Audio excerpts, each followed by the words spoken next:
Neymar junior আবারও ব্রাজিলের স্কোয়াডে ব্যাক করেছে। সো এখনো আনুষ্ঠানিক ঘোষণা আসে নাই, বাট 18 তারিখ আনুষ্ঠানিক ঘোষণাটা আপনি শুনতে পারবেন যে দীর্ঘ 3 বছর পর নেইমার আবারও জাতীয় দলে ব্যাক করেছে। তো গতকাল কার্লো আনচেলত্তি নেইমারকে নিয়ে যে একটা কথা বলেছে, আজকে নেইমার সান্তোসের যে পারফরমেন্সটা করেছে, এই দুইটা বিষয় যদি আপনি একটু যোগ করে দেখেন বা এই দুইটা বিষয় যদি আপনি একটু মিলিয়ে দেখেন যে কালো কি বলেছে আর নেইমার কি করেছে, তাহলে আপনার মনে হবে যে আপনার মনে হবে কি নেইমার জন্য জাতীয় দলে ব্যাক করতেছে। এটা আপনি লিখে রাখতে পারেন। তো প্রথমত কার্লো আনচেলত্তি গতকাল নেইমারকে নিয়ে বলেছেন যদি নেইমার ব্রাজিলের স্কোয়াডে ব্যাট করতে চায় তাহলে নেইমারের পারফরমেন্স নিয়ে তার কোনো ডাউট নেই যে নেইমার ভালো খেলতেছে না খেলতেছে এগুলো নিয়ে কার্লো আনচেলত্তির কোনো সমস্যা নেই। কার্লো বলছে যে নেইমার জাতীয় দলে ফেরাটা আমার উপর না, নেইমারের নিজের উপরই নির্ভর করতেছে। কারণ নেইমার যখনই মনে করবেন যে সে খেলার মতো অবস্থায় রয়েছে তখনই নেইমার জাতীয় দলে ব্যাক করবে। তো এতে কার্লো আনচেলত্তির কথায় আপনি একটা বিষয় ক্লিয়ারলি বুঝতে পারছেন বা ক্লিয়ার হইতে পারছেন যে নেইমার যদি খেলার মতো অবস্থায় থাকে তাহলেই তিনি নেইমারকে ব্রাজিলের স্কোয়াডে রাখবেন। ওই যে 100% ফিট, ওইটা আসলে নেইমারকে ফিট রাখার জন্য মূলত কার্লো আনচেলত্তি বলেছে। নেইমার এখন যে ফিট রয়েছে এতটুকু ফিট থাকলেই নেইমার বিশ্বকাপে যাবে।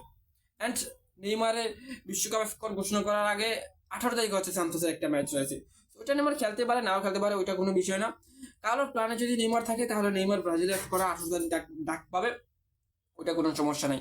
তো শান্তদের হয় নেইমার জন্য আজকে যে পারফরমেন্সটা করছে কোনো গোল করতে পারে নাই, কিন্তু নেইমার জন্য অ্যাসিস্ট করছে, নেইমার জুনিয়র চান্স ক্রিয়েট করছে। একজন প্লে মেকার হিসাবে নেইমার যে জন্য প্লে মেকিং করেছে। তো আজকে কার্লো আনচেলত্তি নেইমারের থেকে এর থেকে বেশি আর কি চান বলে।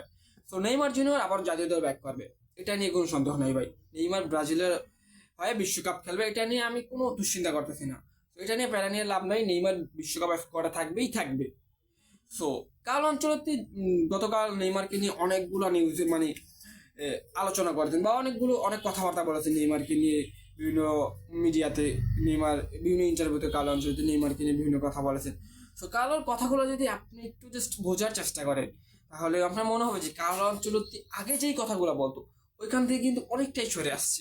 আগে বলতো যে 100% ফিট থাকলে নেইমারকে তিনি ব্রাজিলে করেন রাখবেন না, কিন্তু এখন বলতেছে নেইমার যদি খেলার মতো অবস্থায় থাকে বা তার মনে হয় যে সে খেলতে পারবে তাহলে সে জাতীয় দলে ব্যাক পাবে। তো নেইমারের পারফরমেন্স নিয়ে আন্তর্জাতিক কোনো ডাউট নাই। সো আপনি এটা ধরে নিতে পারেন যে নেইমার জাতীয় দলে ব্যাক করতেছে ভাই। আমি নেইমারের বিষয় এত পজিটিভ কেন, অনেকেই বলে যে আসলে আমি সবসময় বলি যে নেইমার ব্রাজিলের স্কোয়াডে ব্যাক করবে, এটা 1000% শিওর।